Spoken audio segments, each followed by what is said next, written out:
Okay, good morning, everyone, and welcome to another of the JBDC Virtual Biz Zones. My name is Sansia Campbell, and I'm from the Corporate Communications Unit, and I will be hosting you this morning. Welcome, welcome, welcome. It is such a pleasure to have you this morning. We have an excellent presenter and presentation for you this morning. But before we go into that session, I want to remind you that this is a JBDC Virtual Biz Zone. It's our capacity building initiative for our clients, which we started way back in April of this year at the onset of the coronavirus. We wanted to ensure that our MSMEs are engaged and that they are ready to tackle the opportunities that will emerge from this current situation that we're in. And so we decided to start a series of sessions, the JBDC Virtual Biz Zone being one. Then we also have we had our In Concert series, which focused mainly on our creative entrepreneurs. We also have our entrepreneur's journey. The in-concert sessions are now over, but we have moved to the gift and craft virtual biz zone. And so we want to encourage you to register for the sessions when you see them being advertised. And if by chance you miss any of our sessions, please feel free to visit YouTube, our YouTube channel. It's JBDC Jamaica, and you'll be able to access all of the presentations that we have done for each of the sessions so far. You can subscribe to make it easier for you so that when a session is uploaded, you are notified at the same time. In the past couple of weeks, we have explored topics such as managing business risk, marketing essentials, building customer-centric businesses, convenient catering, design thinking, understanding the customer's digital journey, pivoting with research, business research tools, and of course, we have demystified e-commerce. Since we returned on the 1st of September, which was about 2 weeks ago, we looked at building your business by using freelancing, because we want to introduce new concepts to business as well, so that persons understand that the skills and talents that you have, you can trade them online, for lack of a better word, and earn from these skills and talents. Of course, last week we had Blue Dot Insights, the CEO of Blue Dot Insights, Laren Peart, sharing with us his platform for market research that MSMEs can use to gather research information for their businesses. And so we not only present you with information to build your capacity, but we also present you with information that you can use to build your businesses as well.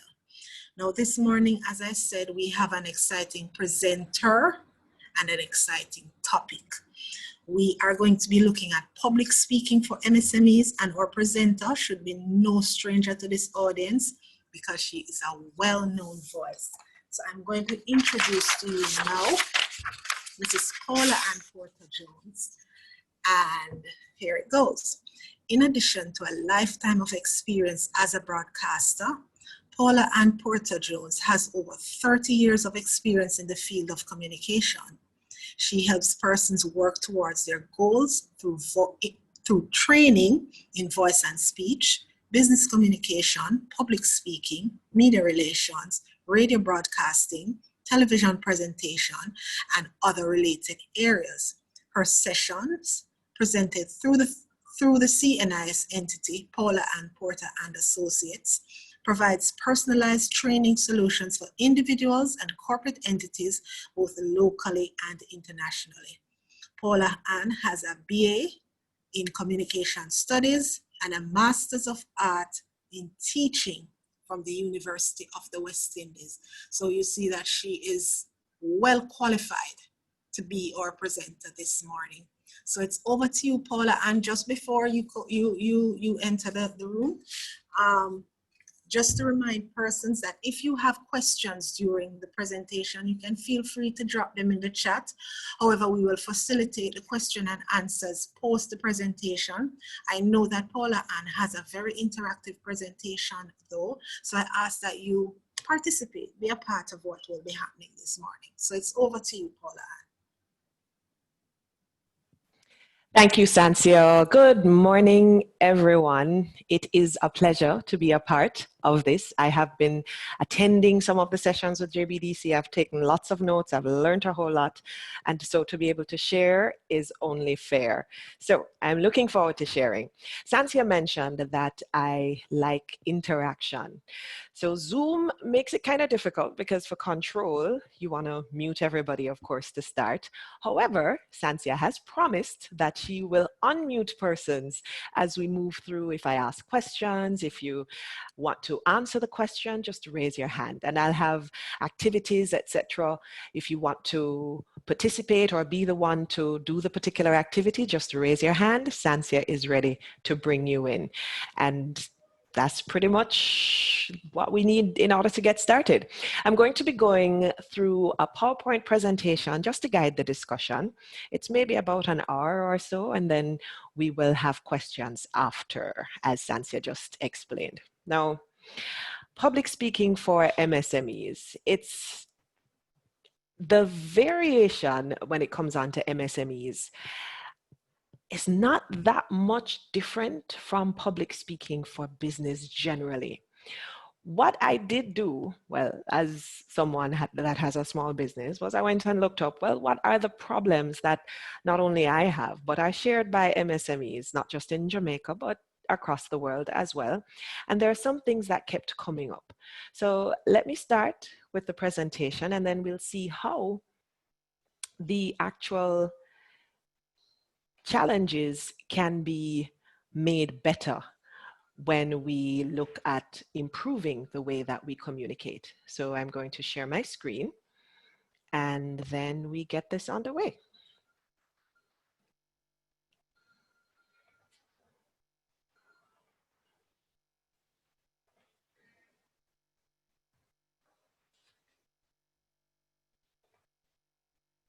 Here we go. Public speaking for MSME. So small businesses have big problems, small and medium-sized enterprises. And those problems found in common, not just in Jamaica, but across the world are, well, with clients, with finances, funding, with motivating staff, leadership, with recruiting good employees or good staff members so that we can manage what it is that we do and make the best of the resources that we have. And there is in common with all of these communication.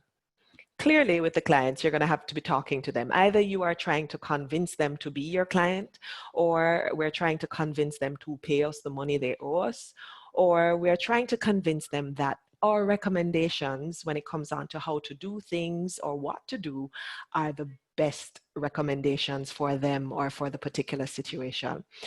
Clearly, communication is a part of that. Finances and funding.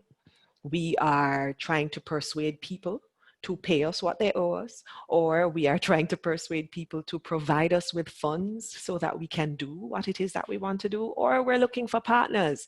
So we need to be able to convince others that our ideas are absolutely fantastic and worth the time and effort and money. Working with employees internally can be one of the hardest ones. We sometimes get caught in the to-do lists, the tasks, and gosh, there are so many. And then small or medium-sized enterprise, it's not a lot of people taking on all of these tasks. And so the stress level builds. And oftentimes communication gets lost in that. We forget that with our staff members, we also have to watch what we say and design our communication so that it has the right kind of impact and it has a positive response from our members of staff or employees. And of course, when we're trying to find the right staff, when we're recruiting, we have to be able to sell our dreams. We have to be able to sell our ideas. We have to get people who not only believe that what we're doing is going to change the world in one way, shape, or form, but it is also something that will help them to achieve their goals as well. Now, whether it's one-on-one communication, conversations, or we are making presentations to big groups in boardrooms with PowerPoint or Prezi, or we are standing on a stage and speaking to 20, 40, 100 people. All of these things are about communication. And research has shown that communication is dependent, or the impact of our communication is dependent on these three areas. The words, of course, what we actually say, the sound of our voice, and the nonverbals, which is how we look, including what we wear, etc. And they're intertwined in different ways. So words, for example, are not just words coming out of our mouths, but words in our heads. And the sound of our voice is impacted again by what's in our heads. The nonverbals too impacted by what's in our heads. So today's presentation, I've decided to approach in three ways. One, we're going to look at what's going on in our heads and perhaps how we should approach communication before we even start speaking or presenting to different audiences. Then we're going to look at what's going on in our mouths, which now is the actual words, and how we speak them. How clear are we? And that's not just with the selection of words, but the actual voice and speech. And finally, we're going to look at what's going on with our bodies, because oftentimes the message that we would like to send is counteracted by body language, which is working counter, or which is inimical to what it is that we should be projecting, confidence, etc. So those three areas are high level enough for us to cover in the short time that we have together. There are, of course, many other details and things which will help us all to be better with our communication and with public speaking. But since it's only this little bit of time we have, these are the three things that we're going to look at today. So let's start off with what's going on inside our heads. And I'd like to suggest that we look at it from two perspectives. First is conversations with self. What we tell ourselves, how we prepare ourselves mentally to engage with others, whether it's with one person or with many, makes a huge difference to the impact of the communication. And oftentimes that conversation inside our heads is not to do with the topic or the subject of a communication. Oftentimes our conversation in our heads is about how scared we are, about whether or not we're good enough to do this, whether or not the person will like us, will we be successful, will we say the right things. All of those negatives are what research has shown most people have going on in their heads.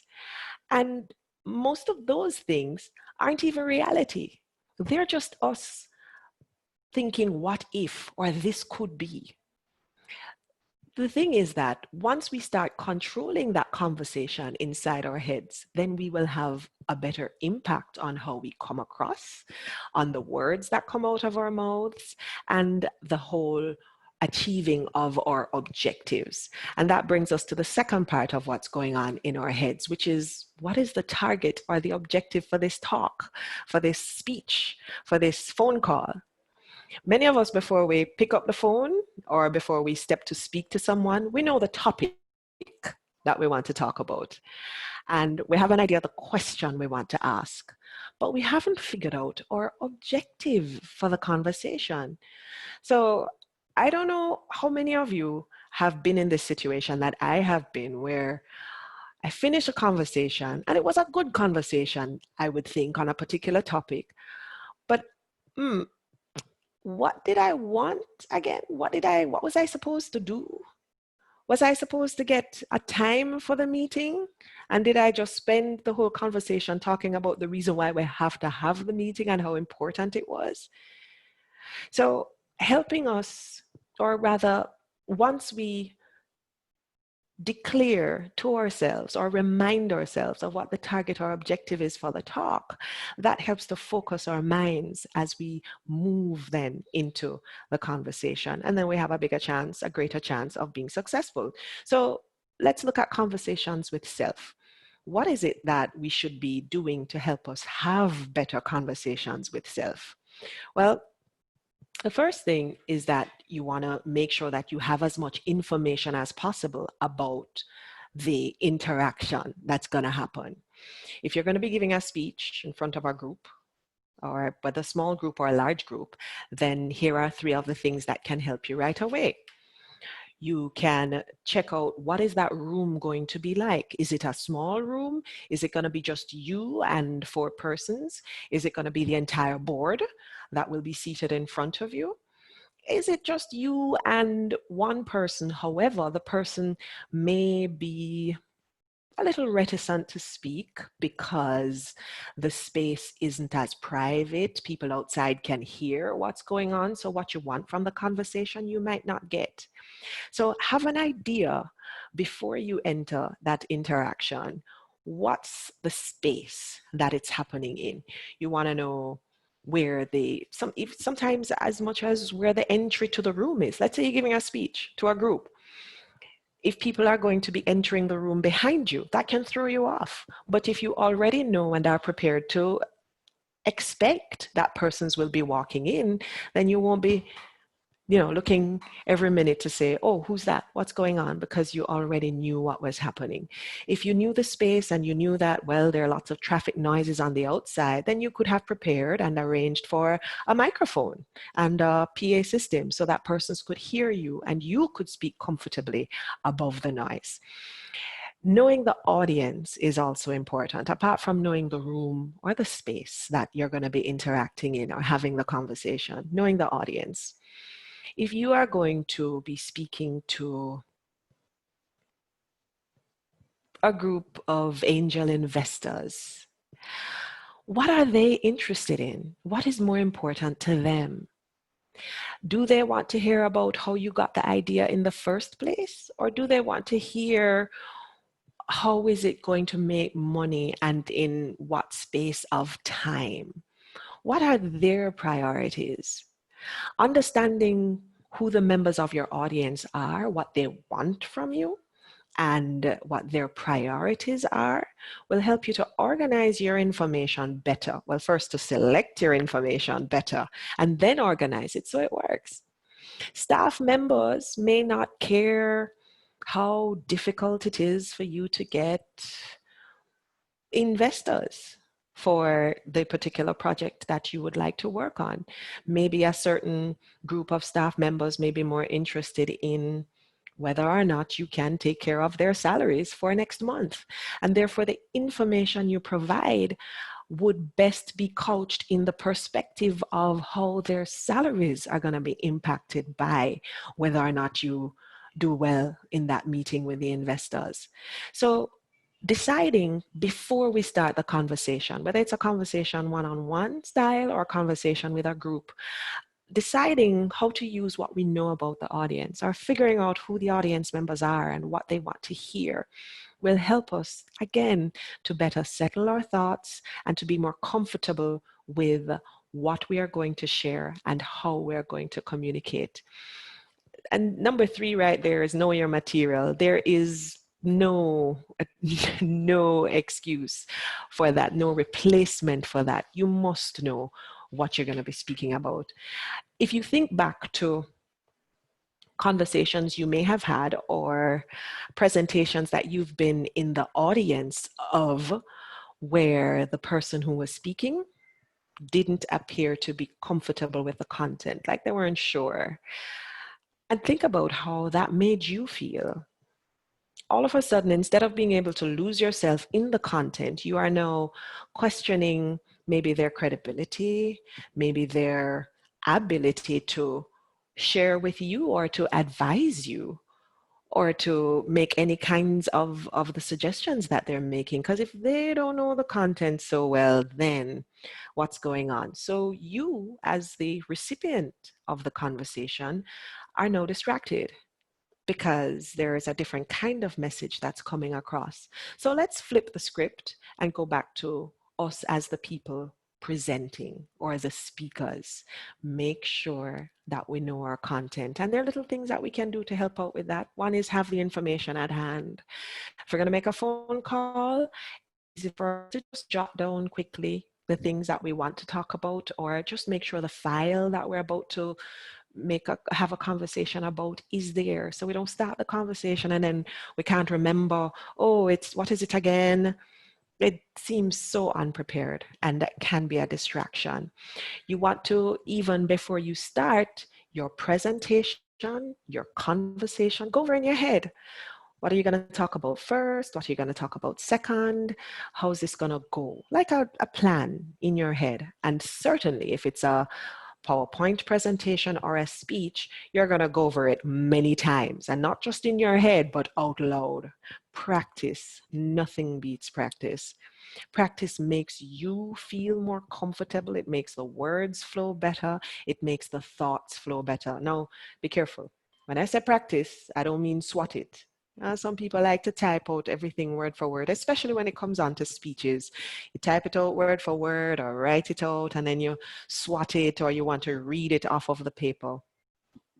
The problem with that is that unless you are a practiced actor or communicator or broadcaster, and you've been doing this for a long time, what you get usually is that persons spend all the time paying attention to the information. So if you swatted it, you're busy trying to remember it. And heaven help you if you forget a one word. You buck up, and you can't pass, and it becomes difficult to find the flow because you only practice one way of saying the information. And if it is that you're reading from a script, then that's an easy one to remember. If we think back to presentations where people have been reading from scripts, many of them spend the time with their head in the paper. And even when they look up, it's just a quick glance because well, mother did tell us that we're supposed to look up. No, our teacher in school told us that we're supposed to hold up our head and look at the audience occasionally when we're reading. But a particular script, while it helps to boost our confidence somewhat, it makes it harder for us to interact with the people to whom we're speaking. So I don't recommend a word for word script. I recommend that we jot down some phrases that will help us to remember, and then we can use those phrases and put flesh on them, put words around them, have a conversation around those phrases. And then we are now able to keep eye contact with the persons to whom we're speaking, and it's much better that way. And the final, when it comes down to controlling what's going on in your head, is just visualizing the positive. For some reason, humans like to think that the worst is going to happen. There are some of us that are positive thinkers. By and large, though, the interactions I have had with persons that I've trained and just myself, you step into a space that you're uncertain about, especially when it's public speaking and to a large audience or just to a strange audience. You know, you're not quite sure what's going to happen. For some reason, the thoughts are that the outcome is going to be negative. And that's something that we have to train ourselves out of. We have to be able to focus and see ourselves succeeding, see ourselves getting what we want. Before we start that conversation, in our mind's eye, we are to see the end, we are to see the success. And we step into that conversation, that presentation, that speech, knowing that we are going to succeed. Those are just some of the ways that we can start controlling what's going on inside our heads, our thoughts, to prepare ourselves for the communication that will happen. Now, the other thing that I want to mention, it's not just about putting yourself in that headspace of believing in yourself and being more comfortable and making sure you have the material at hand, but you also want to be able to make sure that what the reason for the interaction actually is kept in the forefront of your mind while you are speaking, and that you get what you want at the end of the conversation, at the end of the speech.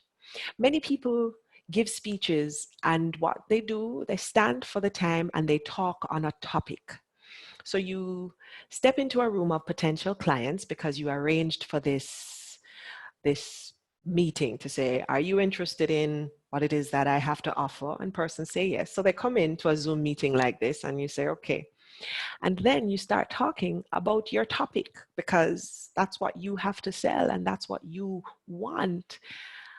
But you forget, sometimes we forget that the purpose is to actually gain them as clients and not necessarily to make a particular sale, or not necessarily have them leave with all of this knowledge about the product, or what exactly do we want from the interaction? That's something we have to decide. And when we're looking at that, there are two ways.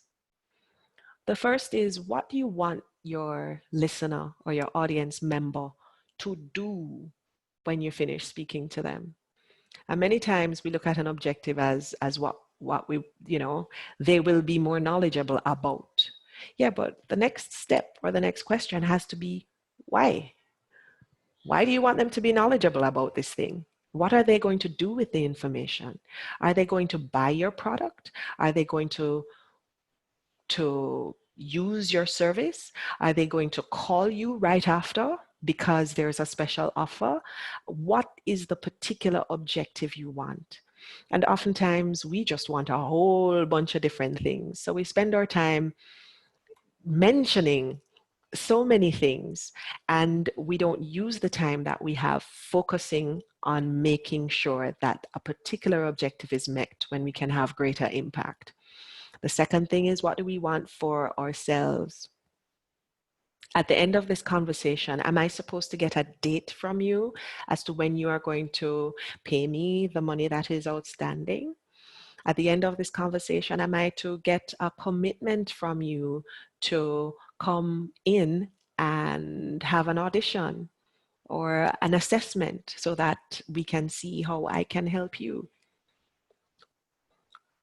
Without that target in mind, I may just end up sharing my costs on this phone call without remembering that, oh, the purpose is not to inform you of the costs. The purpose is to get you to agree to an assessment. So therefore, there's a next stage.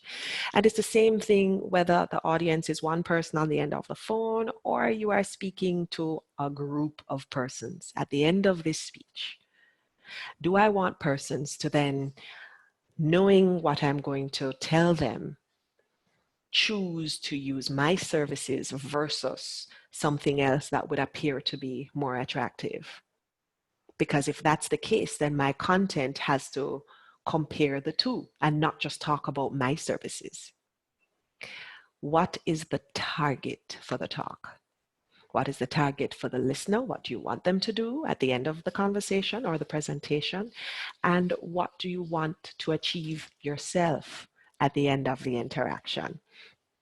Now,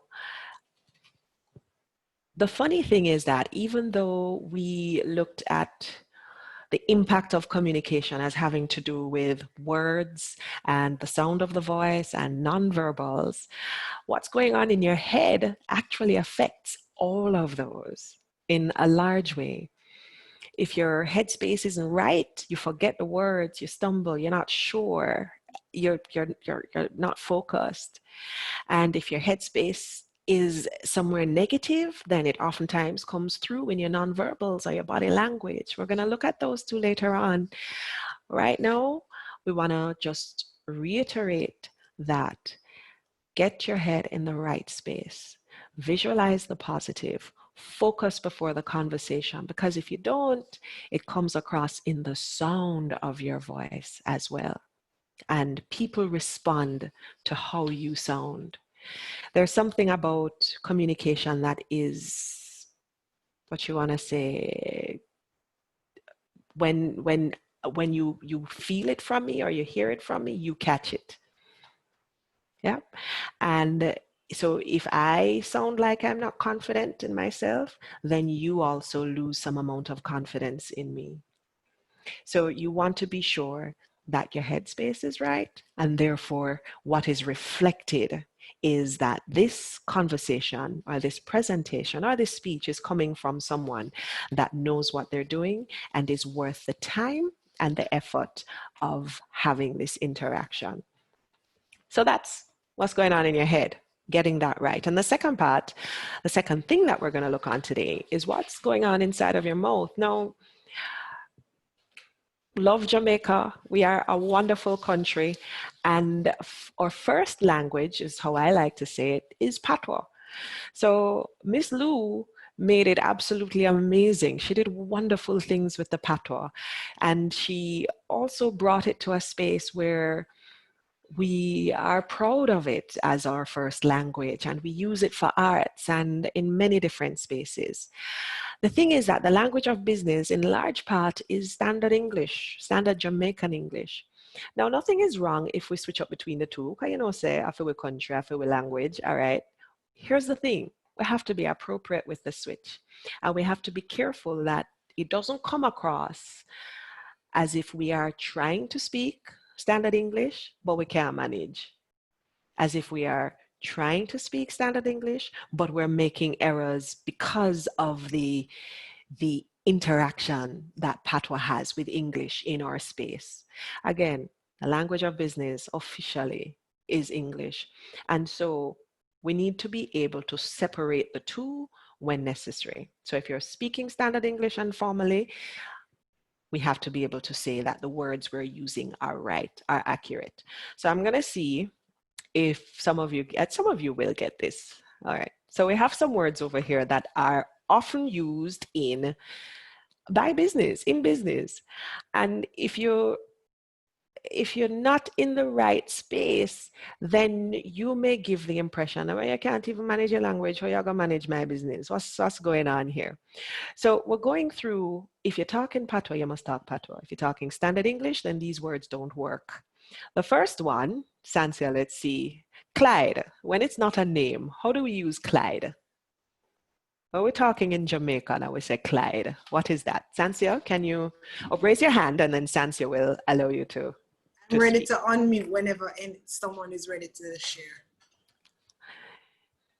Cheryl Gordon. Or no, Kimberly. Kimberly, all right. I'm going to go ahead. Kimberly. Hi. When you're Clyde, it means that you've had too much of something. That is what we mean. Perfect, Kimberly. In Jamaica, yes. Cheryl, were you going to say the same thing?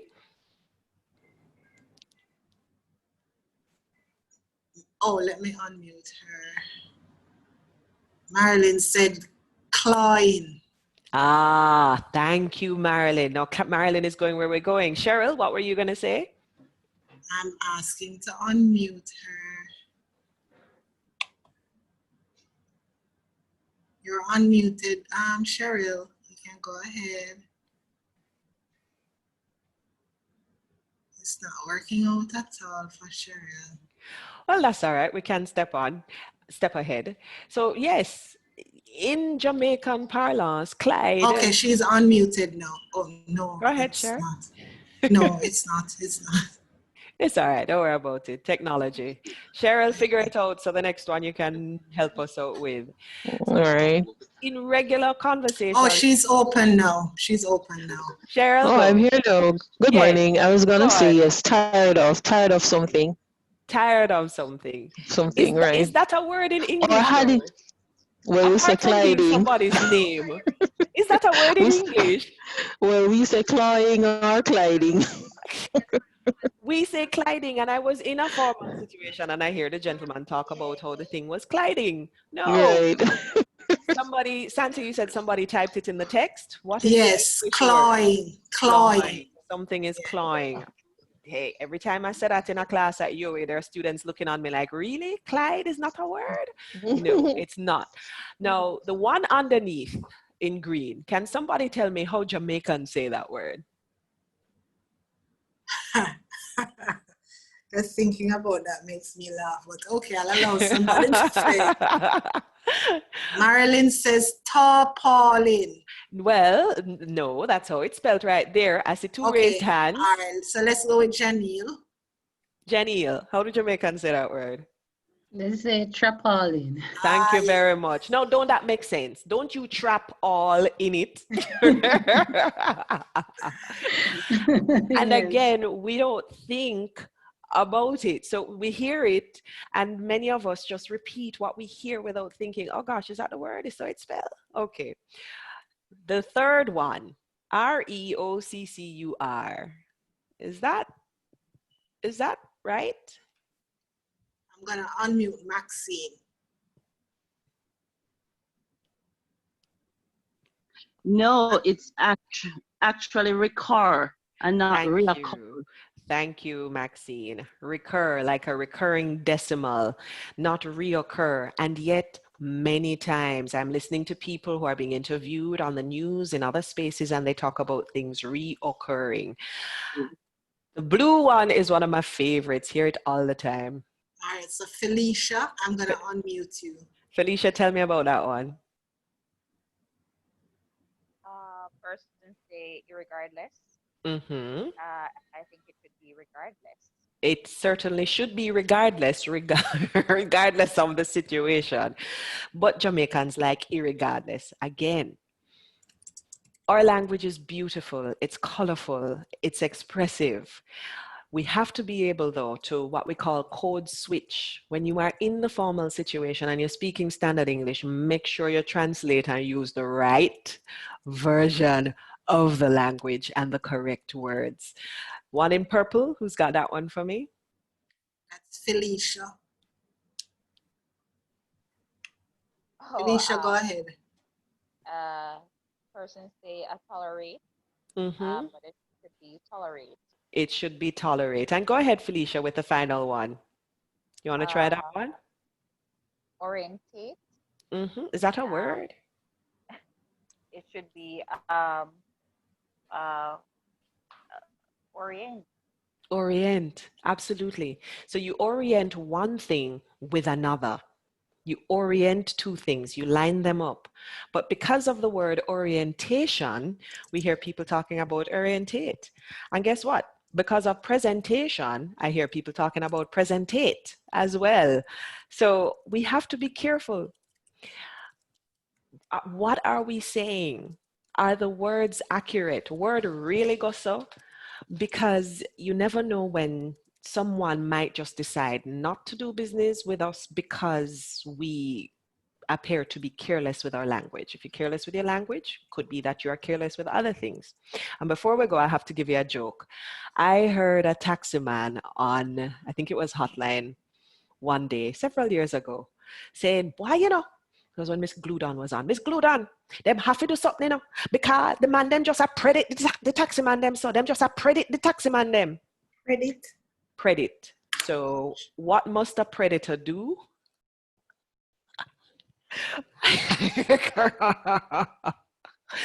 So I'm assuming there were too many predators preying on the taximan. So, and he just figured that a predator predates. Are we saying the right words? Word really go so? And oftentimes I have to even check myself. What did I just say? Is that correct? Is it accurate? In sentences too, I've heard it is beyond my apprehension. And the person I thought, good, continuing with the conversation, not realizing what was said or what was not said. And that Jamaican phrase, Sansia, I know you've heard that one. Which one is that one? Take disadvantage of you. Yes, I've heard it. I've heard it. So let's pay attention, particularly for us where we have two languages existing in the same space, and one, fortunately or unfortunately, is considered more formal. Then we have judgments that are made based on our use of the language. No, I'm not saying that that's right. But I am saying that the wrong usage can be a distraction, and we don't want that to happen. So let's pay attention to the language in that way. So the next thing when it comes on to what's going on in your mouth is the tone and stress. What kind of tone you use when you say certain things, and what are the words that you stress? Am I stressing the right words is a question that needs to be asked. If I say, I told her not to buy that, question is, do you think she bought it? There's no other conversation. You just heard me say, I told her not to buy that. Somebody, anybody, hand up. Did she buy it? I told her not to buy that. Felicia?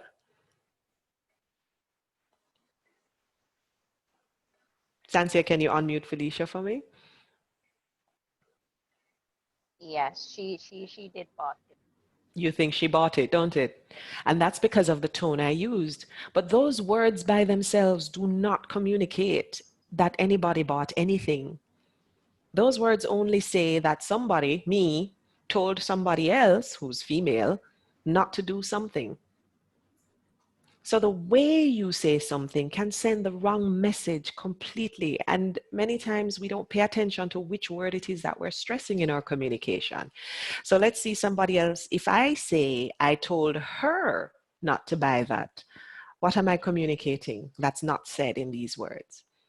I told her not to buy that.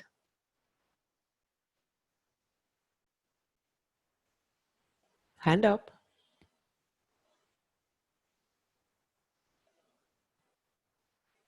Janelle?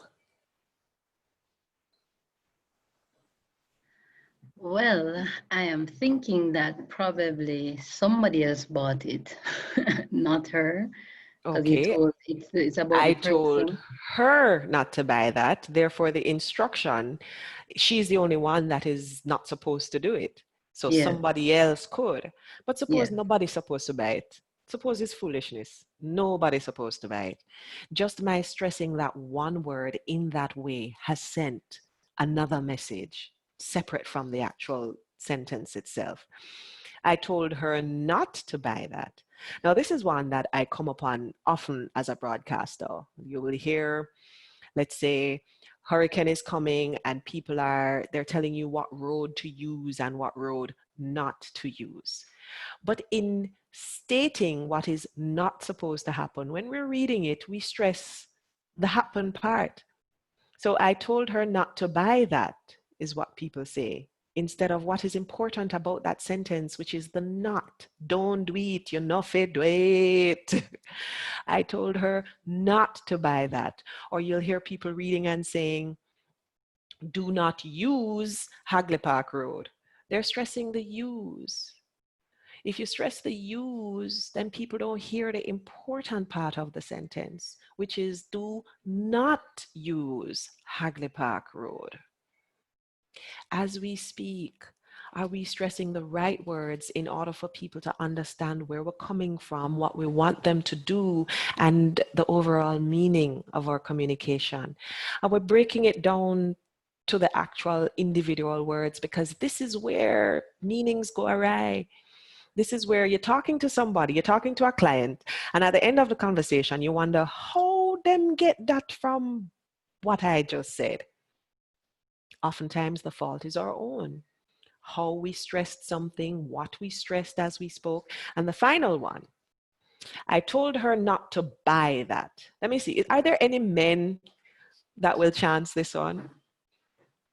I've got lots of participation from the ladies so far.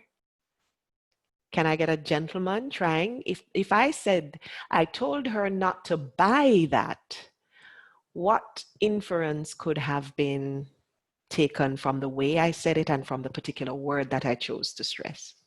I told her not to buy that.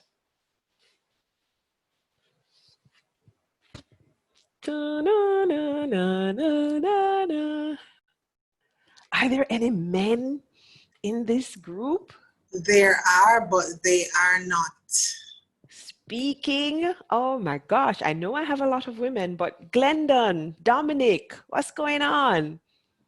Sean, Mr. Vassell, I told her not to Glendon said, I buy. don't like that. You don't, I must call your name? I don't think that's what, I don't think that's what he's saying. He's saying that, I I told think her he's saying not to buy that buy. means, Oh, yeah. but listen to which word I'm stressing. I told her not to buy that. So if I stress, go ahead, KCDI. I know you're a gentleman. Let me unmute. All right. Thank you. What I say, if you're stressing the buy, when you say do not buy, although the tone might be not, but your intent is do not buy the particular item. So buyer believes the operative thing, but normally we stress the not. Do not buy the thing, but it's buy we want to say. Don't spend and the money. if I stress buy, then what could I be suggesting that they do instead of buy? Get the information, leave it, don't bring it home. Or rent it. No, that's still spending money as far as I'm concerned. Spend no money. Spend no no money. money. But the point is, you have the right point, which is that stressing the word buy means that the things related to buy and the concept of buy are behind the advice that is currently being given. And the last one, anybody, if I told her not to buy that, what does that mean? What could I be communicating when I say I told her not to buy that?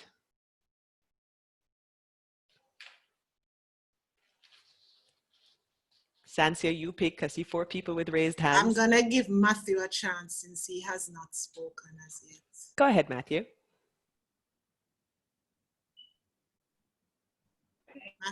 Matthew, go ahead, Matthew. Hello? I think the connection is a little iffy. Try again, Matthew.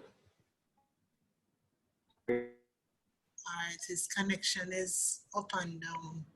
Sorry, Matthew. Type it in the chat. Who else in the meantime, Sansia? All right, Simone Griffith. Go ahead, Simone. Matthew, type it. We can't hear you.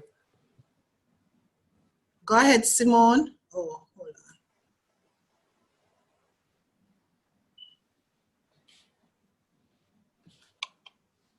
on. Okay. Oh gosh, every time I unmute her, she goes back mute. I don't understand. Are you hearing me? Yes. Okay, all right. So the meaning from that sentence is she is not supposed to buy that particular one, but she can buy another one. Absolutely. So that particular one is what's in question. Therefore, that sentence, saying it in that way, suggests that there are options, different things she can buy. Suppose you're not supposed to buy none of them. But because we're not paying attention to the words we choose to stress, we give bad advice. And we wonder, why you're saying that I told you to buy? No, I didn't tell you to buy it. But if we stress just that one word, that, then that suggests that there are other things there that are worthy of purchase. Again, communicating, speaking in public, whether it's one-on-one or one-to-group, requires that we are paying attention to what we're saying, the language we're choosing, and also the words, how we're stressing them, the tone that we're using. I see some raised hands. I don't know if it's still here. If it's a question, you can go ahead and type it in the chat in the meantime as we move through. Okay. So we have other opportunities for you to practice. The next thing is when you're talking and you know where you say, or rather, you know where you did suppose to say. You thought you said a particular word, but because you didn't articulate it in a particular way, then I did not understand. And I'll give you an example. Conducting a workshop, and it's a 2-day workshop. So the second day had a gentleman come in and he should have done some group homework. And he was explaining to me why his group had a presentation that he was not a part of. And I'm wondering what this man tie, what does his tie have to do with anything? Well, after a few seconds and the rest of the sentence, I realized he hurt his leg. He hurt his leg, was not able to meet with them, and therefore his thigh was the problem, not his tie. Again, in patois, in our language, there's no TH sound. Everything is either T or a D. But in standard English, and for the communication to be right, if there is a TH, we have to pronounce it. And there are other sounds like that, where if we don't do it right, we might get the word wrong. So the question is, are you articulating correctly? TH words. With, tongue between the teeth, that, fifth, thigh, 3. That last one, there's a meme. I was trying to find it to put in the presentation. And the meme says, how Jamaicans say, and they have the letter, the digit, 3. And then what do you see? But a picture of a tree. That's how Jamaicans say tree. It's the truth. But if we're communicating and we want to be effective communicators, then we have to pay attention to the articulation. So who's the person who's going to say all of these words accurately for me now? Hand up.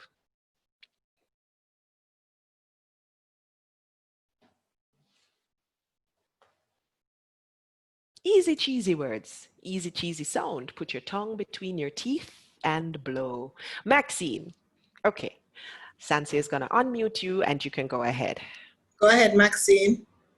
With that fifth thigh 3. Thank you. Maxine, you took a lot of effort a while ago. Do you normally say them like that? I try. I don't always get it right. Do you remember to try? You see, that's the thing. Most of the time. Good. So for the rest of us that forget, please pay attention. Don't mix up tie and thigh and tree and 3. STs. So this one is particularly difficult for those who may have a little lisp, and that's okay. It doesn't mean you can't. It just means you have to do it, try harder to get the sound across. And ending T's and those sounds are very important when it comes on to communication like this, where we're now going over the internet and over the telephone. Telephone technology compresses sound, so you lose the highs and the lows and the clarity goes. So you want to, as much as possible, get those endings right, finish the sound all the way through. But we like to talk about invests, who come last, who's the best one, and who come first. Who's going to be the person to get them all accurately for me now? I'm going to go with Saffron. Okay. No, I'm sorry, Saffron. I'll give you the next one. Kimberly Joe, I'm going to unmute you. Go ahead, Kimberly. Okay, so that's invest, last, best, and first. Heard every ST accurately. Gone through my girl. Very good. Very good. Very good. NDs are also a little difficult. You said who's going to get this one? Saffron? Saffron, right. Hi. Go ahead, Saffron. Okay, so we got find, second, lend. I heard find and second. Sansia, did you hear the lend? No. What's the last one, Saffron? Lend. There Yes, you I go. heard it. So the extra, I'm happy that happened, because usually that's what happens with us. We put our tongue in the place to make the sound, but if we don't give that extra push with the word endings, then oftentimes it's not loud enough for others to hear. So again, make sure you're articulating all the way through. Now the last one here, NGs, well, not the last one, the next one. NGs. Felicia. All right, go ahead, Felicia. Okay, go ahead, Felicia. Invest in, doing, No, back. No, Felicia, no, back again. You're giving me N's, not NGs. invest in, No, come again. Investing. investing, Perfect. doing, Yes, miss. buying, and selling. Yes, perfect. Good job. We got one more. Can we get a gentleman with this one? So the H is, yes, that is how you spell H, A-I-T-C-H. Wow. The H is, it's interesting that I don't usually hear Americans leaving off H's or putting them in the wrong places, but I hear a lot of British. Right, Harry, have you got it? And Jamaicans, oftentimes, we are leaving off H's or putting them in the wrong places. Can I get a gentleman with the H's? Should I start calling names? Andre Samuels, do you want to talk to us today? Has Jermaine spoken at all yet? Jermaine Bryan, that would be good to hear. Jermaine, do you want to participate? There's also Matthew Williams. Jermaine said, sure, I'm going to unmute Jermaine. Okay, good. Good morning, everybody. Good morning, Jermaine. So for the H's, I'm going to take a gamble. Mm-hmm. Holdings. Yes, sir. High. Yes. Human. Perfect. And huge. Yes, all correct. Thank you, Jermaine. You're welcome, Sansi. So many of us are careless with the articulation, so we don't pay attention, and then we stick it on other places, and then you get the joke. Who was it? Them say was it Shabba? They claimed said what? In Jamaica we don't play hockey, we heat hockey. Or you heard that? Yes, I did hear that.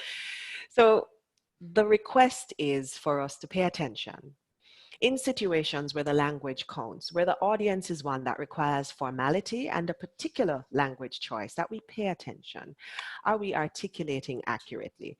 Are we saying the words that we should be saying? How do we get better with our articulation? Well, you practice things like these ones here. This is a test. Sancio. Yes. Your turn. Do you want me to do this? Oh my God. I really hope I get this one because it would not Let's be hear right. you. And it's a hard one. It is. All right. All right. Amidst the mists and coldest frosts, with stoutest wrists and loudest boast, he thrusts his fists against the posts and still insists he sees the ghosts. Bop. A1. Oh. So no, but you gave me the hardest one though. That was I did. One. Oh my God. I did. How do we get better with our articulation? We practice tongue twisters. But here's the thing. Usually tongue twisters are a joke and we're laughing and so on. If you are serious about using them to improve articulation, you have to pay attention to what you're saying. You have to make sure you pronounce the word endings accurately. So my favorite is the first one. Can I get a volunteer?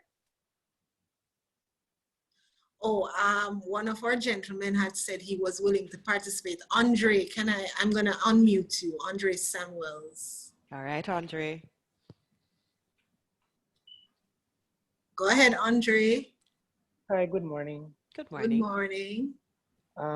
Let us see now. It's red leather, yellow leather. Perfect. Now say it twice on one breath. Really? Just twice on one breath, which means no pause in the middle. Go ahead. Red leather, yellow leather. But you paused. Don't pause. Yeah, he paused. Come on. Okay. Twice on one breath.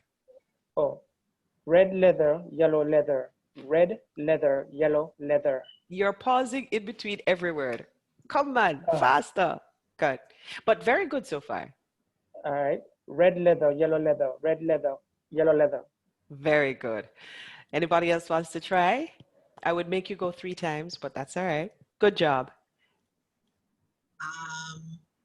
Now, when you come in, it's not one time you must say it. He's already said it twice. You now need to say it 3 times. No pause. Anybody want to participate? Just put up your hand. Just raise your hand. I think they're trying it on mute. I think they're trying it on mute. No. Okay, I can unmute you. All right, Dominic wants to try, so I'm gonna unmute you, Dominic. That's if I found you. Are you there, Dominic? Hi. Yes. Yes, are you hearing? We are. Go ahead.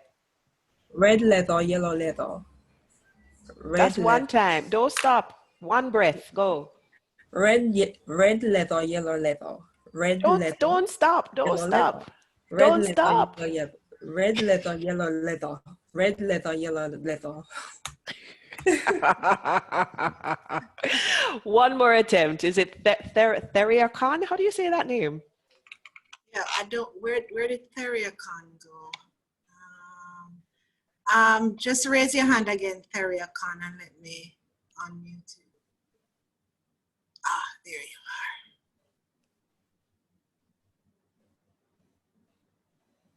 Go ahead. Good morning, guys. Yes, Teacher P, you usually get it right. That's it, Theria Khan. Yay.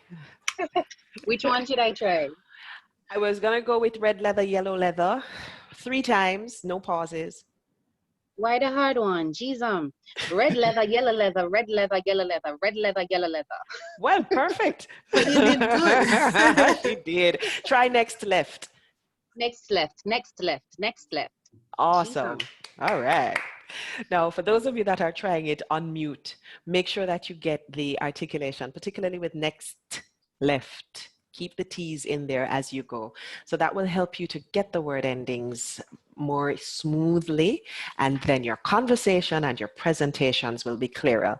The third one is there because that one, when we're speaking our numbers or figures, we often leave off the H's, we leave off the D's, so we get 3,000, 300 as opposed to 100, where's the D at the end, and 33. So you just want to be sharp and crisp where you can, especially with communication that's over the phone and over technology, because that helps with clarity and reduces misunderstandings.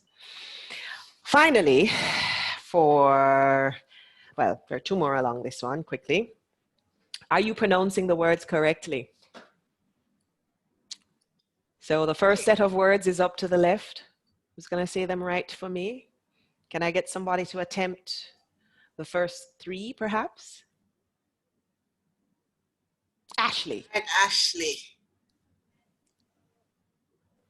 Good. Go ahead, Ashley. Good morning, everyone. Hello. The first three.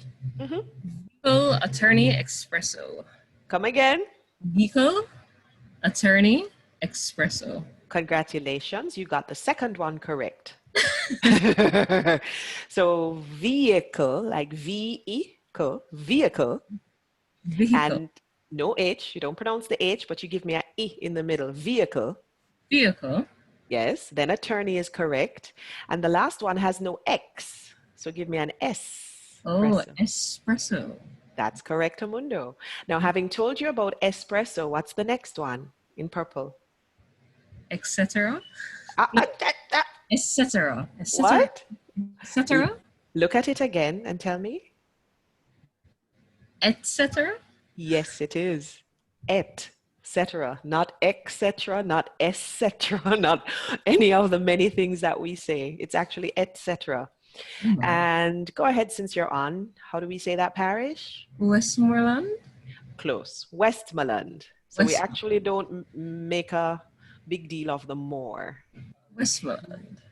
West with a T. Most of our parishes have first syllable stress. So it's Westmoreland, Hanover, Clarendon.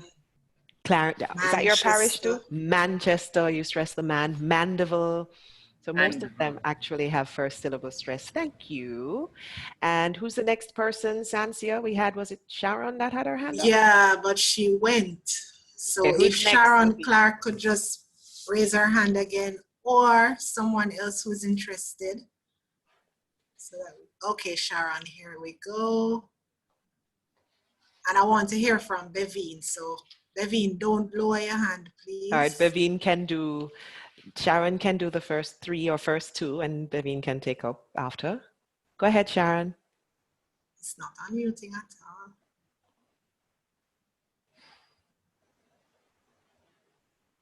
Sharon, Zoom doesn't want you to speak today. Let's try. All right, let's try Bevine. Okay, Bevine, go ahead. Yes, hello, morning. Morning. Entrepreneur. Back up again. It actually isn't. Oh, yes. I'm not sure who that was. Oh, so this one I want to make sure that we all get, because many of us are entrepreneurs, but we keep saying entrepreneur. All right. So it has French origins. That's why it's en at the start. Go on again, Bev.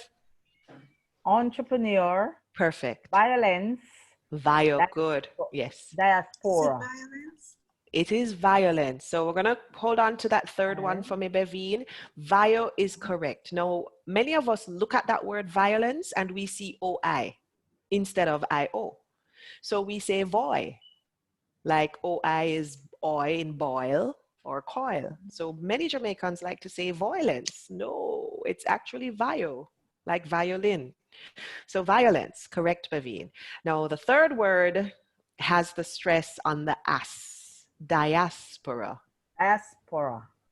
A lot of people say it incorrectly. We hear a lot diaspora, but we want to go for diaspora. Diaspora. You want to just try the other two? They're easy. If you get those three already, you can manage the other two, Vivian. Go ahead. Evening. Perfect. Introduce. Ah. So what happened with that last one is what happens with a lot of us. We don't pay attention. So the place where we are supposed to make that DU connection is the same place where we make a Ju. So we end up saying introdu instead of introduce.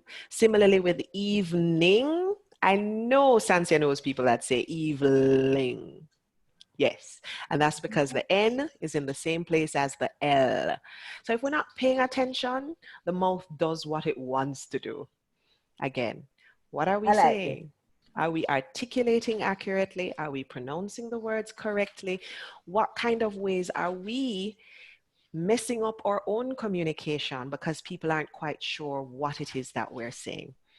And then the final of the sections here, what's going on in your mouth, really just looks at the insides of words is the first one that comes up. Are you enunciating clearly the insides of the words? Are you're approximating what the word is supposed to be? Somebody give me that first word, please, for example. And I stretched out the word so that you could see the spelling. I'm trying to unmute Sharon again. Sharon, your mic fighting with Sansia. Or if there are any gentlemen who want to try, you know, we like to hear the men speak. Sharon, I don't know. Ah, here she is. Yay, Sharon. Let's Welcome, go. Sharon. That first word, that first example. Hierarchical? Almost. So, good, you're getting there. So it's not H-I-R, it's H-I-E-R. So therefore? Higher. Yes. Hierarchical. Yes, ma'am. Hierarchical. Hierarchical. So a lot of us don't bother with the little thing in the first syllable. We just say hierarchy because it's easier, but it is in fact hierarchical. Thank you. Sharon, you want to try the second one since we have you? Camaraderie. Almost. Camaraderie. There's a after the M, camel. Camaraderie. Yes, ma'am. Camaraderie. Now, Sansi, I know you've heard variations of that word. Camaraderie, I've heard camaraderie, just camaraderie, but I know it's camaraderie. There's just that little bit of a Yeah. camaraderie. Yeah. And last one, go ahead, Shar. No, look at the spelling. Prerogative. Prerogative. No, not quite. Is there anyone that wants to try that last word? Prerogative. Almost. I have Cheryl Gordon that I can ask to try. Thank you, Sharon. Thanks for trying, Sharon. All right, so Cheryl, Cheryl, I'm gonna try to unmute your mic. Yes, there you go, Cheryl. What's that third? Prerogative. What's the word? Prerogative or prerogative. No, but I like that you are paying attention to what the letters are in the spelling. Who else we're going to give a chance, Sansio? Felicia. So, Felicia, 1 second. Bobby Brown had a big hit with this song, with a song that yes, had go this ahead. word. Go ahead, Felicia. Prerogative. Nope. Prerogative. Nope. Somebody else's hand went up. Thanks for trying, I want to Felicia. I want to give Ingrid a chance. Ingrid has been talking up a storm in the chat. Finally, I'm going to get to hear her voice. Go ahead, Ingrid. Good morning, everyone. Good morning, Ingrid. Prerogative. That's the closest so far. Yeah. That's the closest so far. Not bad, Ingrid. It's prerogative. Prerogative. Yes. So many people forget about the R immediately after the P, and you get prerogative, my prerogative, but it's prerogative. Good try, guys. Whew. And there are many words like this where we don't really look at them to see, oh, there's a R there, so there's a A there, so how that's supposed to pronounce? What is that word? So if we are to be effective with our communication, then we need to take that step towards being curious about our communication. What are we actually saying? Are we enunciating the words as we should? Are we articulating the endings? And we spoke to some of these endings already. I took some words that are now particularly difficult. Who's going to take on these? Hands up. I saw someone. Okay, Kimberly Joe. Go ahead, Kimberly Joe. So that's asked. Perfect. What's the second one? Hold on now. What's the second one? Faxed. Yes. Marked. Yes. Desk. What? What? Desks. Yes. Okay. We have some other hands up. Who else wants to try? All right. I'm going to unmute Ingrid.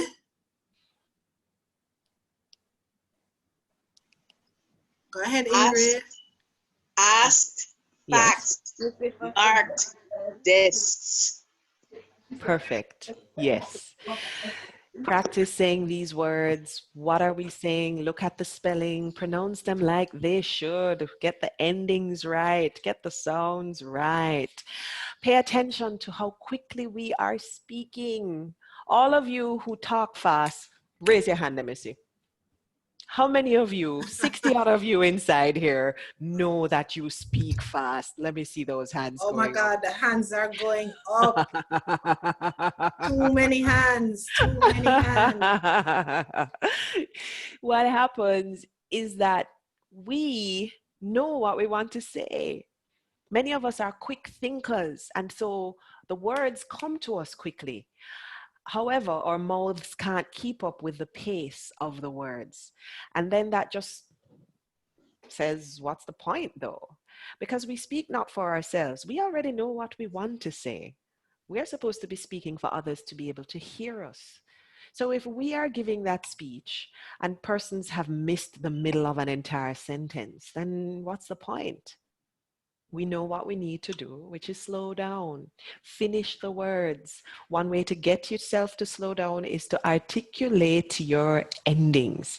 Fast speakers often don't finish the endings of words. They're halfway through one and they've started another one. That's the thing there. And you know, there are some of us that take like a whole day to finish a one sentence. You know, anybody like that, Sansia? The pace is so slow. Yeah. And they're thinking about it. Oh my God, drive me crazy. Why don't you? If you know, the whole concept is that if you think that you speak not just to express your thoughts, but you are actually speaking so that people can get it, understand it, and enjoy the process of getting it, then you will be appropriate. You will change. If you need to speed up in some places, you will. If you need to slow down, you will, because you are speaking for your audience's pleasure, not for your own. Then we want to say, are we too loud or are we too low? I would ask about the soft-spoken persons, and I know that numbers of hands would go up for that one, Sansia. If people have to always be asking you to speak up or to repeat, or I can't hear you, or you always have to say yourself, you can hear me when you are speaking to an audience, a group, then you know that you're soft-spoken. Please speak louder. There are particular techniques that you can use. You don't even need anybody else to work with you. You can do it yourself. Look up videos online that are about speaking from the diaphragm and singing using the diaphragm, because the diaphragm powers sound and volume. So you can look that up.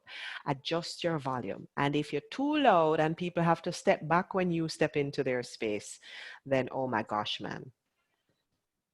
Again, you are shooting yourself in the foot, or in this case, you're shooting yourself in the mouth. Yeah. All right. So these are the questions you want to be asking yourself. And finally, are you avoiding space fillers? So even just with those of you that were answering questions in this session so far, a few of you, before you said what you wanted to say, all of those sounds came through before the actual words that contributed to meaning. So you want to see if you can reduce those space fillers as much as possible so that anything that comes out of your mouth is actually a part of the sense, whether it's grammatical sense or the content that you want to share. The and the and the and you know, after every phrase doesn't suggest that you are somebody that can run a business that is confident, in charge, authoritative, in control, managing your space, because you're not managing your language. So that's a lot of time on what's going on in the mouth. And the final thing we want to look on is what's going on with your body. And that is body language. And you can't just think you're in a car, whether you're driving the car or you're in a taxi and you pull up by the stoplight and the window is down and somebody comes up to you and they're looking head down, looking over the place, and the body is kind of hunched over, and their body language says, you know, you probably want to wind up your window because you're thinking that that person is not appearing open and they're probably coming across as a threat. They haven't said anything to you, but you're looking at the body language and you're making a decision. And that's how it is. When we look at people, a lot of what we assume, a lot of the meaning we get, and those are the assumptions, we take this information we self, them never have to say nothing. A lot of the meaning we get is based on how people look. And so for body language, we want to look at first eye contact. There are so many positive things that depend on you're looking at me when you're talking to me. And that's in one-on-one conversations. You're not going to stare me down because that's going to make me uncomfortable, but you certainly are going to look at me more than you're looking away from me. You're not going to be looking off every minute because you're not sure what you want or trying to find the words. So your eye contact needs to be consistent. It has to connect with your audience. If you're talking to a group of persons, you have to be connecting with people at different sides of the room, to the left, to the right, to the back. And you also, one second, pardon me. You also want to make sure that it is meaningful. Hold on a second for me, please. I think this is COVID. No? No COVID? No? Frog? Okay. It's not COVID. Right. It's not COVID. No, my mother would just say wrong truth. Wrong truth. Yeah. So the final thing with eye contact is that it needs to be meaningful. At important parts in the conversation, you must be looking at people. When you are introducing yourself, speaking your name, the name of your company, when you are making the point, like this is the crux of the matter, this is what it all leads to, look at people. Don't look down on the paper. Don't be reading it from the paper or glancing off to the side. Make sure that your eye contact is meaningful. Your facial expression is the next thing that must also show your meaning. And these are just some of the things that we have pulled out here. Smiling makes a huge difference. I hate being in presentations where the people face miserable. I hate being in conversations where the people look like they don't want to be talking to me. And there's a term, Sansia, isn't there a term for a face like that? I'm not sure, but can I say sour face? Yes, you can. There's a resting. Oh, that face resting. Yeah. Yeah. That resting face. We don't want that face at all. We don't want that face. And oftentimes, you know, it's not about the personality. It's just that sort of person face stay. Yeah, but you gotta fix that. You gotta fix that because it is communicating something that you didn't intend. And so we respond better to people who smile, who are pleasant, who look like they're nice to be around. So even sometimes when the affair, the matter that you are addressing is something that's serious, look for opportunities to smile. If it's even just at the start or even when you're done, but figure out how to work in a pleasant expression or a smile at some point. The forehead here shows sometimes how passionate we are about something. If you're talking to someone and their face is bland, forehead and the eyebrows don't move for the whole time, this is how the face stay. I can't tell how you feel about what you're talking about. I can't read it in your face. When you allow your passion, your emotions, the appropriate emotions, to show in your facial expression through your eyebrows and your forehead, then that helps to share, to make it spread to me. It becomes contagious. So make your face be a part of the conversation as well, appropriately. If you're nervous or you're unsure, don't show that part on your face. Body language involves your posture. And that is just how your body is aligned. And that alignment says several things. How's your head? It's straight up on your shoulder, or you're holding it down and looking up. Some of us fall into this head down looking over the glasses thing when we wear glasses. So we can't bother hold up the head, we're just looking over the glasses at people. It doesn't come across well. Hold up your head and allow persons the pleasure and the respect of your full attention, which is shown when you hold up your head. You want to pay attention to your shoulders. And this is where we have persons who slouch because they're comfortable that way. You want to pull the chest up. You want to take the shoulders back and down and lean a little forward into the communication. But when we slouch from down here and then the shoulders fall, it doesn't say confident, it doesn't say in charge, it doesn't say authoritative, it doesn't say manager, executive, CEO. And we oftentimes think that because we're seated, we can relax into the chair and then we end up slouching in this way. No, pull up the torso, shoulders back and down, chest up, and lean into the communication. This says business.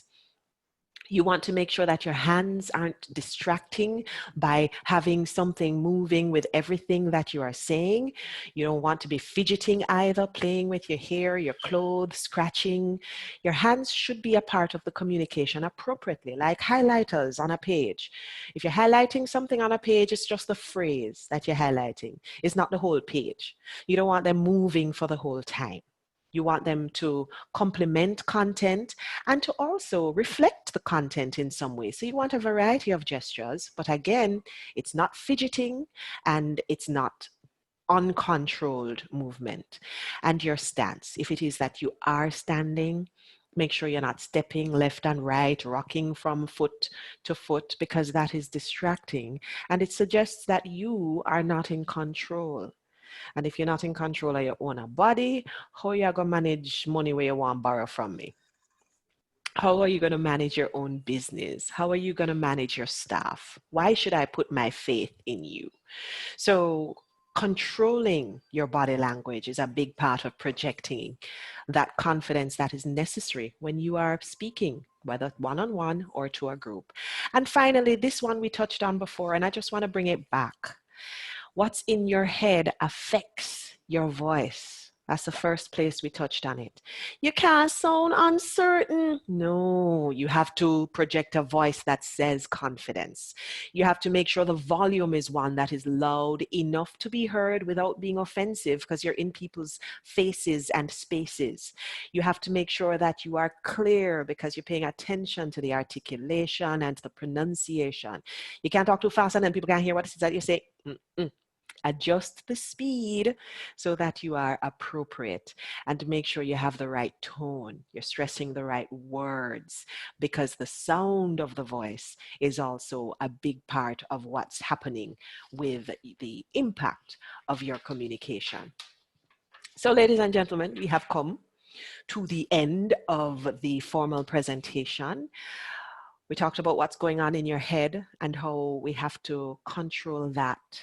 Put ourselves in a space where we can be comfortable and put ourselves in a position that we can focus on our objective for the communication, whether one-on-one or to a group. We spoke about looking at what's going on with our mouths and how the mouth and the tongue often takes control instead of the brain. We need to pay more attention. Are we saying what we should be saying in the way that we should be saying it? And finally, is our body language complementing the message that we what we are sending with our words. Let's pay attention to what's going on with our bodies. And when we do that, whether it is that we are one-on-one with our employees or employers, whether we are 1 to 10, 1 to 20, 1 to 100, we will be more impactful with our communication. All right. Yep. That's it? That's it, ma'am. Already?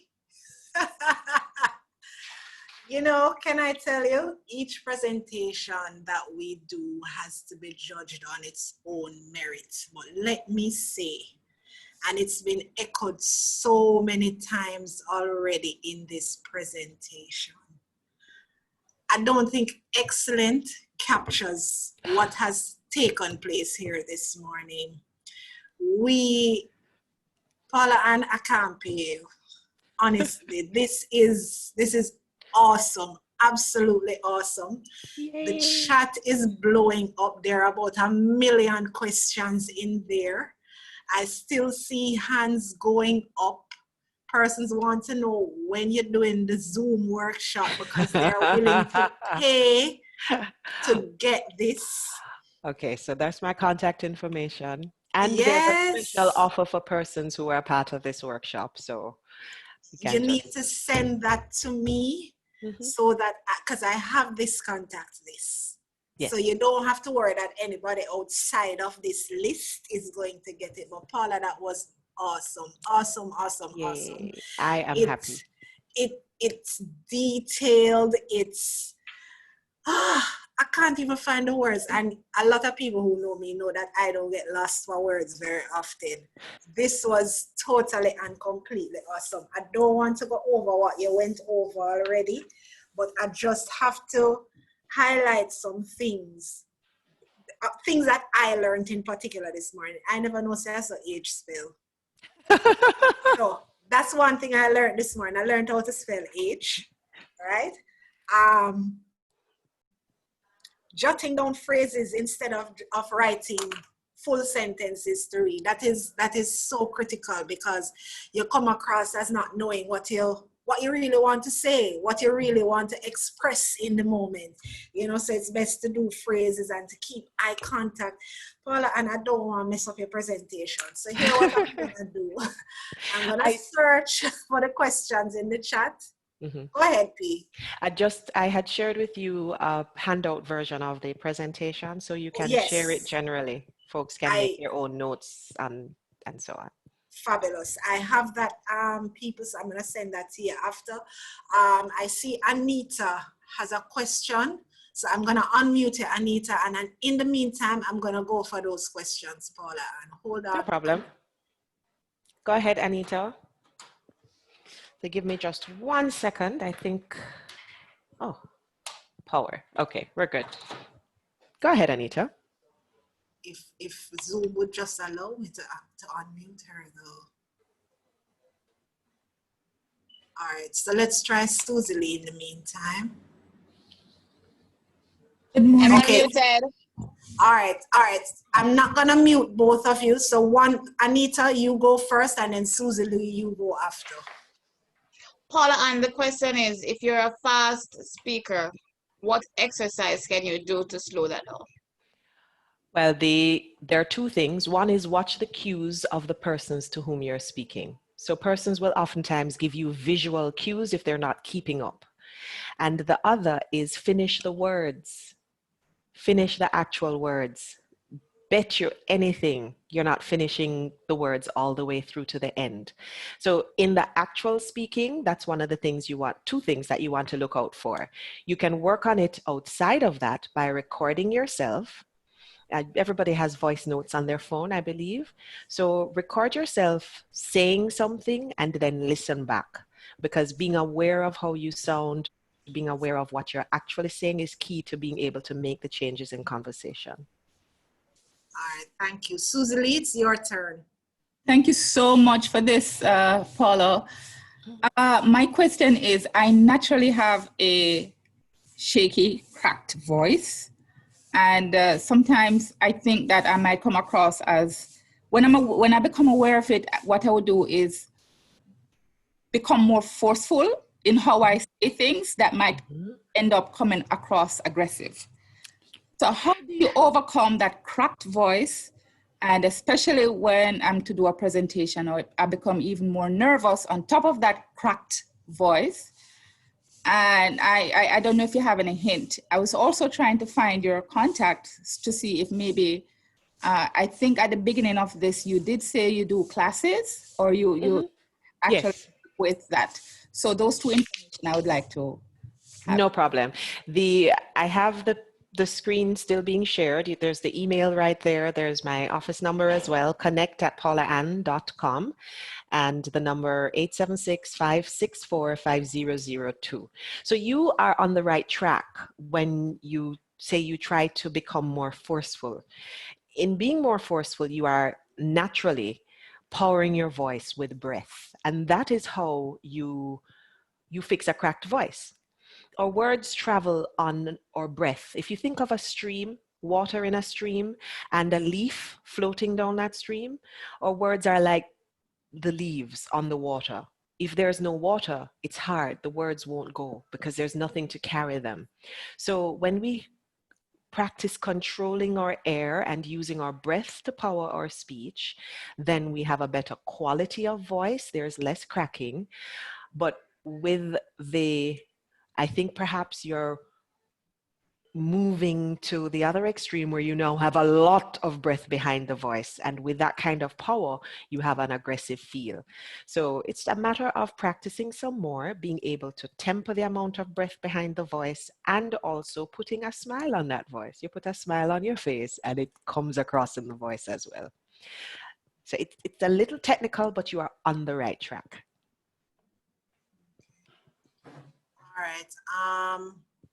Question from Janelle Todd. My thinking is that a person who does not have English as a first language, such as the Asians, etc., are treated with patience as they present.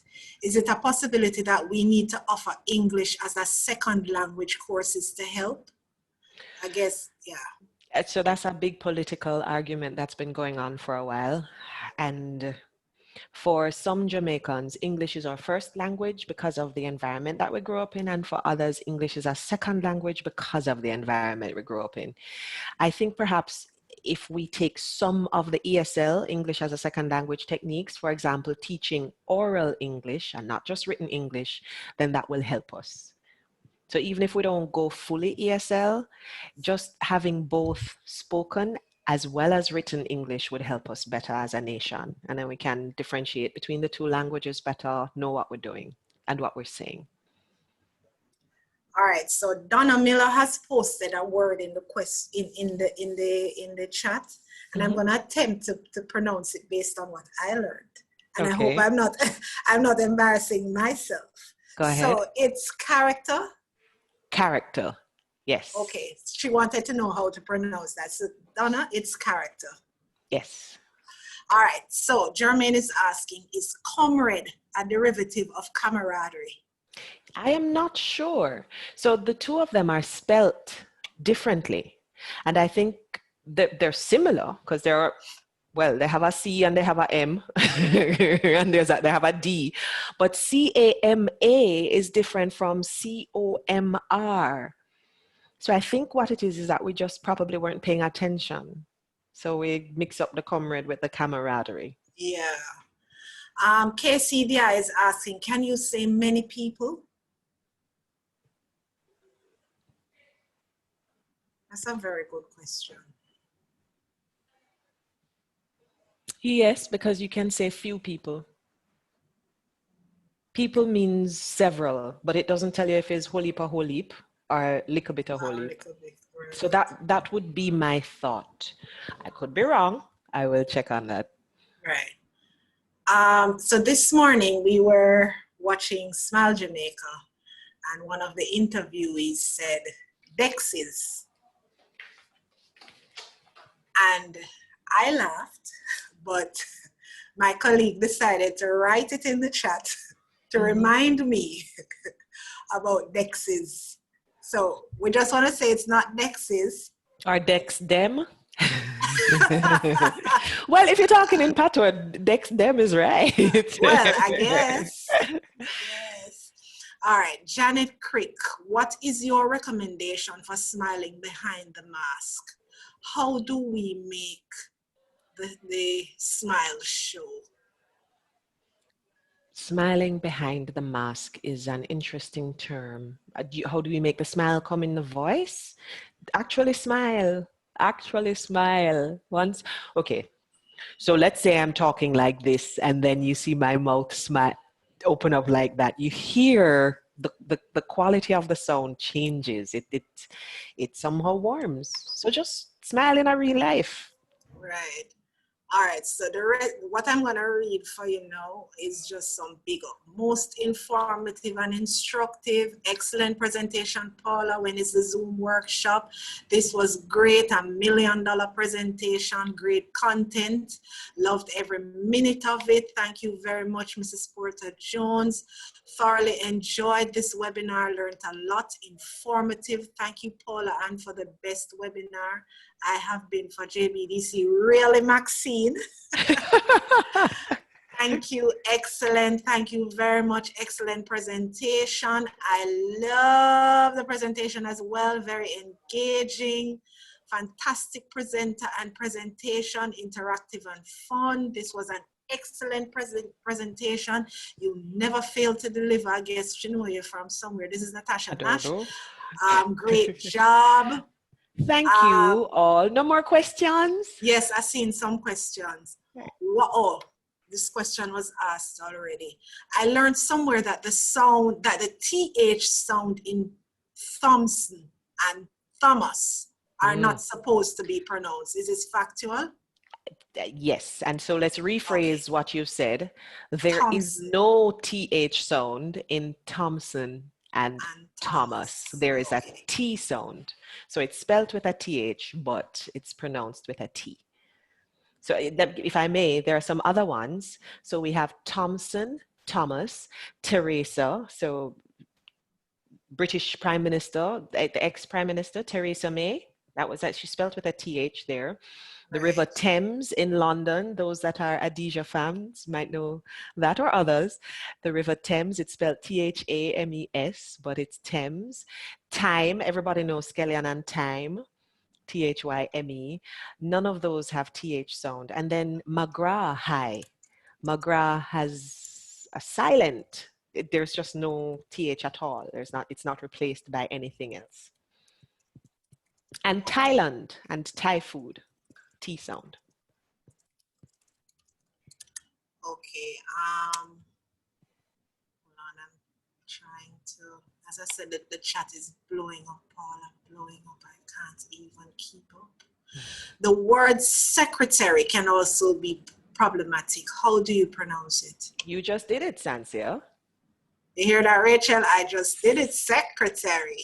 Yes, not seki, but secretary. CR in the middle. All right, so these participants are testing my public speaking skills. So you're doing well. What's the correct pronunciation for principal? Now this is a controversial one. The thing is understanding the pronunciation of Principal and the pronunciation of Principle. The two of them pronounce the same way. And that's because there is a vowel sound that we speak, but we don't write. So there is no letter that represents this vowel sound. It's called a schwa, and it's pronounced So we say principal and principal. Two of them, same way. Principal and principal. So the second, both of them are ul. So the principal spoke to the principle of the thing. Principal, right? Yeah, I always get those two mixed up. So it's not an al. So it's not principal. No, it's not. It's ul. Principal. Yes, but don't stress it. If you stress it, then it's wrong. It's principal. Right. How do you pronounce children? You just did it, Sansia. Susie Lee, I hope you heard that because I'm afraid to do it again. Let me look to see if there's, I hear some people saying children without the D in the middle, Ldren. I have my Oxford Dictionary app on my phone. I just stick in the words that I'm uncertain of. And no, it doesn't have any children, just children. It's children. For this one. All right, this was an excellent presentation. Learned a lot, extremely helpful and practical presentation. Awesomeness. Thanks plenty. What about Thorpe? Thorpe. Like you said, it is how I know it. Thorpe. Yes. How do you pronounce Kudus? I don't know that word. Kudus or is it Kudos? I'm wondering. Kudos and coupons. I have here kudos as the British pronunciation, and I only know one way to say that other one. So let's look up coupons. So coupons.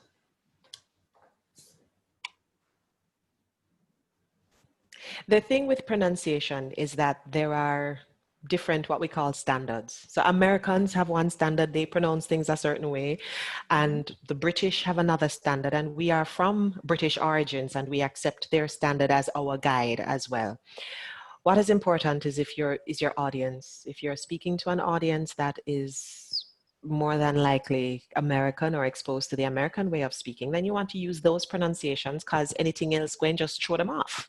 Right. You know, they're going to be busy wondering, what's that? Why you say it that way? Instead of paying attention to your message.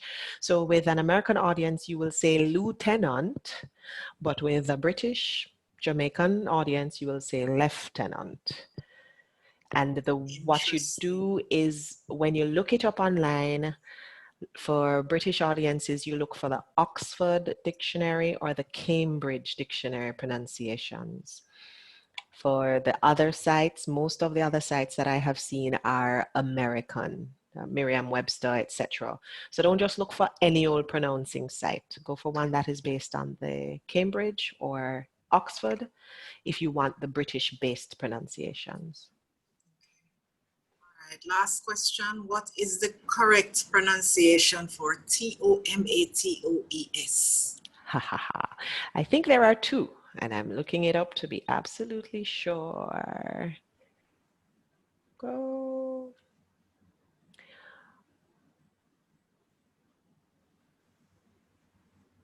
Tomato is one they say. Tomato. So it will be tomatoes. Yes. Okay. So you heard that, Ashley, it's tomatoes. So what happened to tomato? You see how I learn into what happened to tomato? Yes, it's not politically correct to say. I'm going home to go look in my other dictionary. Where's tomato? All right. All right, so thank you. Oh, somebody just said or tomatis. No, I don't. Tomatis is with, what the other word would it say? Dex them. Yeah, our dexes. Dexes. The tomatis, them dep on the dex them. Yeah, you know. All right, I see Andre Samuel's hand up, and I'm going to give you an opportunity to speak, but this is the last question that we're going to be able to take because we have another session at 1 o'clock. Go ahead, Andre. Yeah, hi, good morning again. Good morning. In trying to engage members of the public to get information, in trying to develop a product or service, how does one approach them, given that they have time, there's a time factor, and there's a trust factor as well? How do you engage them to engage or to engender trust, and how to speak in a particular way with the right speed, right diction, to engage trust and to come across trustworthy, as well as sorry, just a second, as well as when engaging angel investors, how do you speak and how do you put your body language to engender trust? Thank you. Okay. That's a complex question. I understand it. The answer has many facets, Andre. Exhibiting body language that will help you to engender trust doesn't come naturally to some of us because we're accustomed to making ourselves comfortable. So if the AC is cold, we'll be rubbing our hands together, or we don't know what to do with our hands, so we have them here, or we have them here, or maybe we put our hands in our pockets. And those are all things that exhibit what they call closed body language. Research has shown that closed body language says, I don't trust you, I'm putting a barrier between you and I. It fights against trust. So one of the first things that you want to do is exhibit open body language, where your hands are apart and your palms are open. You have nothing hiding and people can see your palms. They're not in your pockets, they're not behind your back. And you're not trying to close off or hide behind a lectern. You actually step away from it a little. So there's nothing between you and the audience. Your gestures are to be open as well. You want to ensure you're not pointing, which is accusatory, but more welcoming. So open palms invite that kind of feel. Your posture should be a little leaning toward, just like about 5 degrees, as opposed to away and bracing or leaning back in the chair because you're comfortable and you're the one talking. So you want to be up and forward. And those are some of the things that you can do to promote positive body language. Your eye contact becomes a part of it and your facial expressions as well. So making your head turn towards where your eyes are, so you're not appearing to have shifty eyes where you're looking over there, but your head is still facing this way. Lots of little things like that. The arranging of the information, however, is also important, and those are things that aren't easily explained in a response to a question like that, but I have a recommendation for you. Toastmasters is a public speaking organization, club, and there are several Toastmasters clubs in Jamaica, and the purpose is to be a better public speaker. You can just go to toastmasters.org, plug in Jamaica, you'll get a list of all the clubs, contact names, information, when they meet, where they meet. Pick one, anyone, go visit. The Toastmasters program breaks down speaking into different types. And there is persuasive speaking, there is speaking to make a sale, there's speaking to do different kinds of things in business. And that is one way that you can spend the time and the focus necessary to learn the different techniques. Or you can take on a private coach. All right, thank you very much. You are welcome. All right, thank you so much, everyone. Thank you so much again, Paula-Ann, for sharing with us this morning. It was indeed an awesome, awesome presentation, as has been said by almost everyone in the chat this morning. I want to just remind persons that the presentation will be available on our YouTube channel, JBDC Jamaica. You can go ahead and subscribe to the channel so that when the presentation is uploaded, you'll be notified. If you know anyone that this presentation would be useful to, you can also share the presentation with them. You can watch it again as well. This was so good that you can watch this 2 or 3 times, trust me. So again, Paula, we want to extend our thanks to you for having come and shared your knowledge and your expertise with us this morning. I enjoyed it, Sansia. Thank you for the opportunity. We enjoyed having you as well. Now we know that, you know, there are so many talents and experts, and because Paula-Ann has been actually with us since April, you know, practically every session that we've had, she's been in the sessions. So, you know, I'm so happy that you were able to share with us this morning. And I'm looking forward to your 1 o'clock session. Thank I you will so be much. in the audience for that one. Thank you so much for reminding me of that one. We have design thinking 2 at 1 o'clock today. that too will be an excellent presentation. So I want to invite you to join us. If you've not yet registered, registration is still open. I'm going to close it at about 12:30. So there is still time for you to register.